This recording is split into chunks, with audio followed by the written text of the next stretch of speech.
নমস্কার বন্ধু, একটি আনন্দ সংবাদ নিয়ে আমি হাজির আপনাদের সামনে। মাননীয় কীর্তন সম্রাট সুমন ভট্টাচার্য, নাম হয়তো আপনারা শুনেছেন। সংস্কৃতে ব্যাকরণ রত্ন, West Bengal state music academy থেকে প্রথম স্থান সঙ্গীতে। বর্তমানে বিশ্বভারতী বিশ্ববিদ্যালয়ের কীর্তনের অধ্যাপনা ছাড়াও 2016 সালে পশ্চিমবঙ্গ সরকারের সঙ্গীত সম্মানে ভূষিত। এই কীর্তন সম্রাট আসছেন কাশীপুরে। তারিখটি হলো 13 ডিসেম্বর শনিবার, সময় দুপুর 2টা। কাশীপুর নাম সংকীর্তন হরিনাম সংকীর্তন কমিটি গঠিত হয়েছে এইবার প্রথম বর্ষ 2025, যার সম্পাদক পদে রয়েছেন বিকাশ বাবু, যিনি এই পুরুলিয়াতে যে অনুকূল চন্দ্রের জন্ম শতবর্ষ উদযাপিত হয়েছিল 2024 সালে, আগের বছর, তো তারও উদ্যোগে তিনি ছিলেন, উদ্যোক্তা ছিলেন। তো তাদের উদ্যোগেই এই কমিটি গঠিত হয়েছে, যেটি এবার প্রথম বর্ষ। তো সেই প্রথম বর্ষে ওনারা এই সুনামধন্য কীর্তন সম্রাট, তাকে ওনারা পেয়েছেন, আমন্ত্রণ জানিয়েছেন, তিনি আসছেন।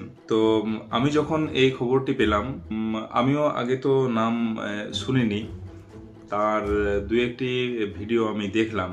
দারুণ ব্যাখ্যা, যে কোনো এই আধ্যাত্মিক ধার্মিক যে ব্যাখ্যা, কিন্তু অসম্ভব সুন্দর। যেমন দু একটি যদি আমার যেগুলি মনে আছে, যেমন এক জায়গায় তিনি ব্যাখ্যা করছেন, পশুত্ব জন্মগত সূত্রেই প্রাপ্ত হয়, কিন্তু মনুষ্যত্ব সেটি কিন্তু অর্জন করতে হয়। তার উপমা তিনি দিচ্ছেন, যেমন এক সাধু ব্যক্তি, তার সন্তানও চোর হতে পারে, বা একজন হয়তো চোর, তার সন্তানও সাধু হতে পারে। তাহলে এই ক্ষেত্রে যে মনুষ্যত্ব, সেটি কিন্তু জন্মগত সূত্রে প্রাপ্ত হয় না। তাহলে তো সাধুর পুত্র সাধু, চোরের পুত্র চোর, সেরকমই হতো। তো এটি অর্জন করতে হয়। আবার এক জায়গায় যেমন বলছেন, কোনো এক মনীষী বলছেন, হৃদয় কন্দরে। তো হৃদয়কে কন্দর কেন বলা হয়েছে? কন্দর মানে তো গুহা, সেই ব্যাখ্যাটি উনি দিচ্ছেন। তো কন্দর মানে গুহা, আর গুহার মধ্যে কে থাকে? পশু।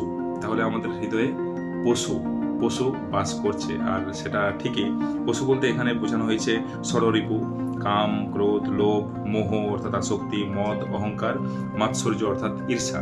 তো এগুলো তো আমাদের হৃদয়ে অবস্থান করছে। কিন্তু যদি সেই হৃদয় কন্দরে যদি আমরা অগ্নি প্রজ্বলিত করতে পারি, তাহলে কিন্তু সেই পশু সেখানে প্রবেশ করতে পারবে না। অর্থাৎ এই যে ষড়রিপু, তাদেরকে আমরা কিন্তু বশ করতে পারবো, যদি আমরা হৃদয়ে অগ্নি প্রজ্বলিত করতে পারি। আর সেই প্রজ্বলনের কাজটি করবে কে? না, এই আধ্যাত্মিক আলোচনা, ধার্মিক আলোচনা, এগুলোই কিন্তু সেই অগ্নি প্রজ্বলনের কাজটি করবে। আর সেই হিসেবেই এই হরিনাম সংকীর্তন, এগুলোর গুরুত্ব অপরিসীম। দুর্দান্ত ব্যাখ্যা, আরো দারুণ ওনার যে কথা, আপনারা এখানে আসার চেষ্টা করবেন। কাশীপুর কোথায় হচ্ছে? এটি হচ্ছে কাশীপুর পঞ্চকোট রাজ হাই স্কুল ফুটবল ময়দানে। 13 ডিসেম্বর শনিবার পড়ছে, সময় দুপুর 2টো থেকে। তো অবশ্যই আপনারা আসুন। বিকাশ দা, হ্যাঁ, হ্যালো। বলুন বলুন দাদা। হ্যাঁ, বলছি যে ওই কাশীপুর পঞ্চকোট রাজ হাই স্কুল যে ফুটবল ময়দান, মানে ওইটা যাওয়ার রাস্তাটা কোনটা? আপনারা গাড়ি নিয়ে চলে আসবেন, গাড়ি নিয়ে আসার পর ওটা হাই স্কুলটা হচ্ছে এমএলএ সাহেবের ঘরের সামনে। আচ্ছা, তো মোটামুটি আনুমানিক 30,000 লোক হবে, মেন 200-300 বাস হবে। হ্যাঁ, মেন রোডের পাশেই পড়ছে কি? মেন রোডে পাশে, মেন রোডে ও মানে হাই স্কুল যেটা আছে, তো একেবারে মেন রোডের পাশে তো হাই স্কুলের পাশেই কি ওই মাঠ? মাঠ। হ্যাঁ, আর আমাদের উনার মুখ দিয়ে ঠাকুর কথা শোনা বহুত সৌভাগ্য। হ্যাঁ, একবারে আর আসতে হবে আর- কিন্তু। হ্যাঁ হ্যাঁ, যাবো। আর ওকে ওকে। কাশীপুর নাম সংকীর্তন কমিটিকেও ধন্যবাদ এই ধরনের একটি উদ্যোগ নেওয়ার জন্য।